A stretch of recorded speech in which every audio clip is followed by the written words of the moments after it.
YouTube, what up? Welcome to another edition of Wrestling with Watts, and I'm Watts, and I'm gonna explain this week's Smackdown in 5 minutes or less. 100% will. So, this Smackdown starts off with Solo Sikoa and his family tree bragging and boasting, and then Sami Zayn comes out. Sami Zayn basically explains how he's a part of Smackdown now and how he never won the United States Championship. But this is always one of those things that I don't like when they play on our intelligence, because just a couple months ago or a month ago, Sami Zayn was plagued with the ultimatum of getting beat up by Seth Rollins and his people, or go to SmackDown and go after the WWE Championship. A guaranteed WWE Championship match with John Cena, might I add. But I'll digress. We'll talk about that another day. So this gets heated, and this ends with my family tree and Solo Sikoa beating the dog shit out of Sami Zayn. Jimmy Uso and Jacob Fatu makes the save because they still have beef apparently. And it's announced that this is going to be a 6-man tag team match, and that will main event. Dog shit. Anyway, it's crazy how TNA, NXT, all of AAA, all of WWE's little niggas is having a lot better and throwing a lot better shows, like more better shows, more better.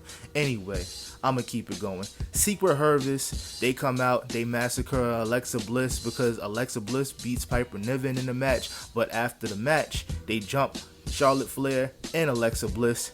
Nothing really to see here, but you can kind of tell that this is going to result in a tag team title match between the Secret Hervis and Alexa Bliss and Charlotte. So let's keep it going. What else happened? The Secret Hervis, we already talked about that.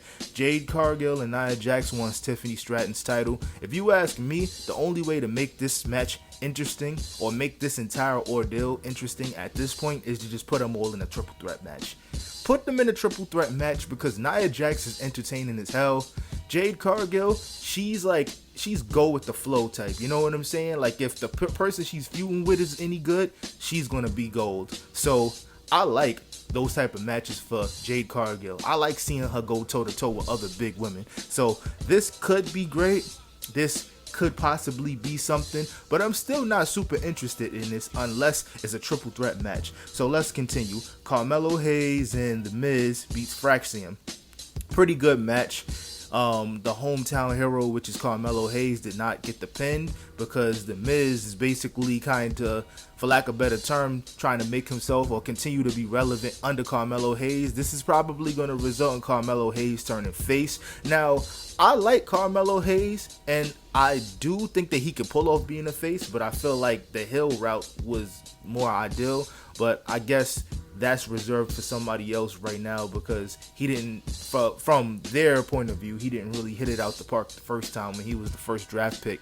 I don't know, but let's continue. And ladies and gentlemen, if you hear horns and hear cars, that's because I live on a busy street in New York City, so I apologize in advance. Let's continue. Drew McIntyre basically explains how Cody Rhodes is where he was at, you know, and he appreciates how Cody Rhodes appreciates the fans, but for lack of a better term, that's not going to, you know, pay the bills. That's not going to get him anywhere, because the fans are slowly but surely turning on him, and he's basically staking his claim to the WWE Championship and how he's going to smoke Cody Rhodes whenever he gets the opportunity to win the WWE Championship back. Not much to see here. Now, real spill, Drew McIntyre is one of the most entertaining people on the roster, if you ask me, but I don't know. I'm just not really that invested in this match. Now, continue. DIY versus Street Profits, and at this point, I feel like the Street Profits are just kind of buying time and showcasing themselves as single guys, like, you know, and so that when they do split, it won't be much of a surprise. So I'm looking forward to that when it does happen at some point.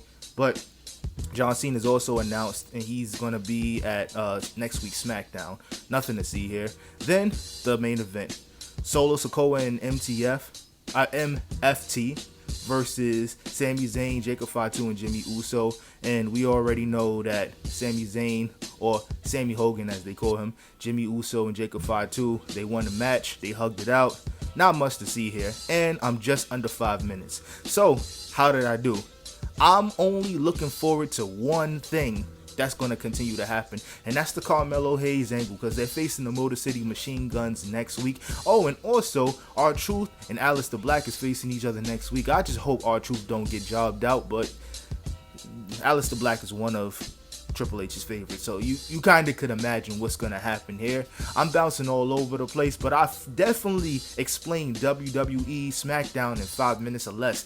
It's so crazy that this show is so bad that I can explain it in 5 minutes or less, and you will be up to speed with whatever the hell happens next week. But ladies and gentlemen, I appreciate y'all for being at my TED Talk, listening to me vent, getting my content out.